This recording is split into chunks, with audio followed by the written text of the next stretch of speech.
Track knowledge is arguably the most important aspect of racing, as an intimate knowledge of track surfaces, braking points, the proper line, curbs, and more will lead you to a more comfortable driving experience and faster lap times. However, learning a new track for the first time can definitely be challenging, and we've all had our fair share of frustration on a new track. The good news is, after watching this video, you'll be able to develop a solid system for learning a new track as quickly as possible, as I'll be sharing all the tips that have worked for me over the years. In this video, we'll cover the basics of learning a track, the racing line and braking points, and lastly, lap time consistency.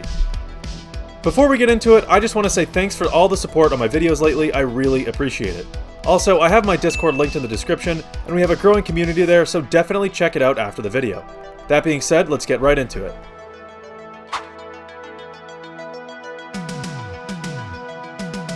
When learning a new track, there are two main ways to get comfortable.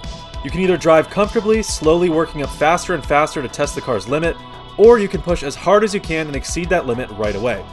Both are effective, it just depends what works for you. So let's break it down. Option 1 is a bit more calculated. In this method, you take a very slow lap or two just to get familiar with the corners, the curbs, the car setup, and anything else that you might need to learn. Once you complete these slower laps, you spend the next few laps going incrementally faster and faster, methodically pushing the car to its limit. By doing this, you get a feeling for the car's behavior in certain corners and allow yourself to feel the difference in the car. Eventually, after more and more laps, you'll reach a level of comfortability with the car and the track, working hand in hand. Option 2 is a bit less measured, but just as effective. In this method, you immediately try for the fastest lap time you can do. In doing so, you'll make lots and lots of mistakes, missing braking points, locking up, spinning out, exceeding track limits, and more. However, in this method, you use these mistakes to learn the car and the track. By doing this, you instantly recognize the limits of the car. After a handful of laps, you'll begin to recognize these limits and how the car behaves when pushing as hard as you can, therefore learning both the car and your driving style in relation to the track. Now, both of these methods are effective, it just depends on your personal style of driving. For me, I like to do a little bit of a combination. After exiting the pit lane, I take a slow lap in order to warm the tires and get familiar with the track layout. Once rounding the final corner, I kick it up to about 75% speed. By doing this, I get comfortable with the braking points and continue to learn the track layout. On the next lap, that's when I really start pushing the car. And yes, I make plenty of mistakes, but I learn from those mistakes from lap to lap. Eventually, I have a solid understanding of the track and the limits of the car. For this segment of the video, the key takeaway is to experiment with these methods, and define what works best for you. If you already know what works best but still struggle to learn a track quickly, try doing what I do and combine these two options. However, these two methods aren't the only two I use. Let's get into some other tips for learning a new track.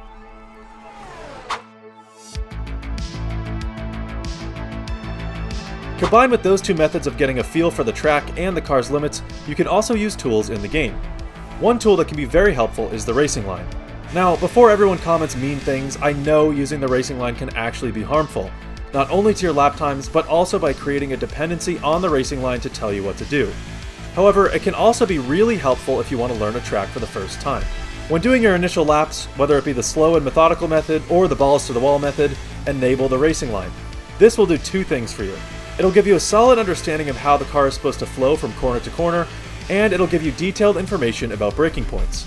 If you opt for that slower and more methodical approach, pay attention to where the racing line tells you to go and follow that line. This line won't change, no matter if you're going super slow or super fast. Along with this, you can watch the braking points. When you start off slower, the racing line will tell you to brake much later than you have to, as you don't have enough speed for the true braking point. Once you start going faster and faster, you'll notice the braking points being sooner and sooner, getting closer to that true point.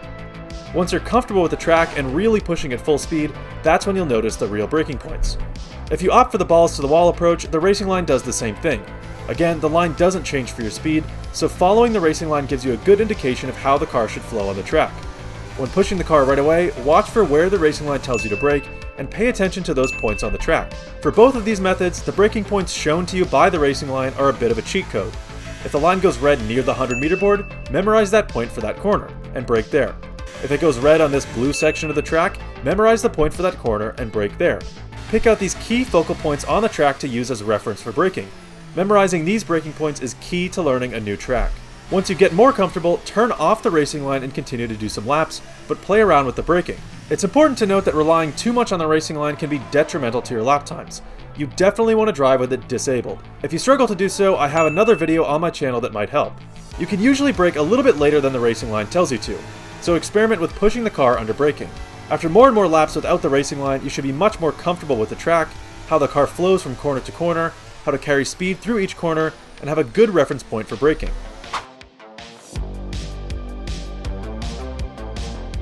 Now that you have a basic understanding of the track and have learned the braking points, now it's time to work on the final step. Racing is all about consistency. Yes, one perfect lap might be good for qualifying, but you'll be screwed once the race comes around. In order to work on your consistency, there's a few steps.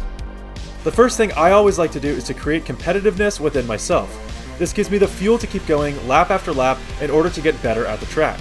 Once I get more comfortable with these last steps and I'm comfortable with the track, I start a new session and I take a look at the global leaderboard. Looking at the leaderboard, I take notice of the fastest lap time. Now obviously, I'm not aiming to break world records here, but it gives me a good indication of the times I should be doing. I personally aim to be at least within 2 seconds of the fastest time. I know that sounds like a big gap, but a lot of these leaderboard times are set by people lapping for hours on end, so 2 seconds is pretty good. Once on track now, do the most consistent laps you possibly can. Don't take too many risks or push the car too hard. You want a good baseline of your most comfortable laps without any mistakes. Once you can get a few good laps under your belt without a single mistake, look at your lap times and see how far off they are compared to the leader, or at least the lap times you want to do. Now, once you have this baseline, start pushing harder, going as fast as you can, and work slowly at chipping some of that time away. The most effective way to do this is to recognize your mistakes or room for improvement on the lap. I like to pick out a few corners per lap. For example, I can notice that it took too long to get back on the power in turn 1, I braked a bit too early in turn 9, and I went a little wide of the apex in turn 15. On the next lap, I'll put some extra focus into those corners and into mitigating those mistakes. Lap after lap, I focus on these small errors and improving them the best I can.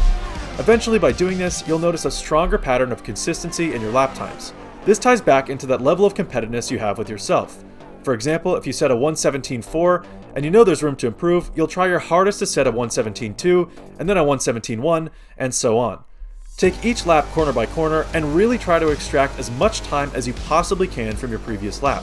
The more you focus on these small mistakes and correcting them to create the fastest possible corner you can, then you'll really start to be consistent, and on top of this, become extremely familiar with the track.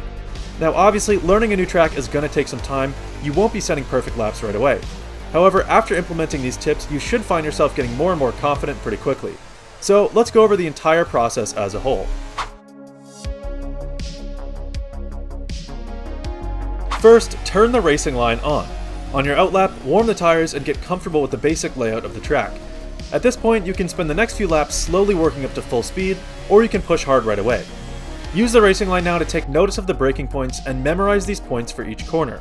Once you get more comfortable, turn the racing line off and focus on memorizing the braking points at each corner. Once you do a few laps without any major mistakes, head back to the garage. Now, set a goal for a lap time.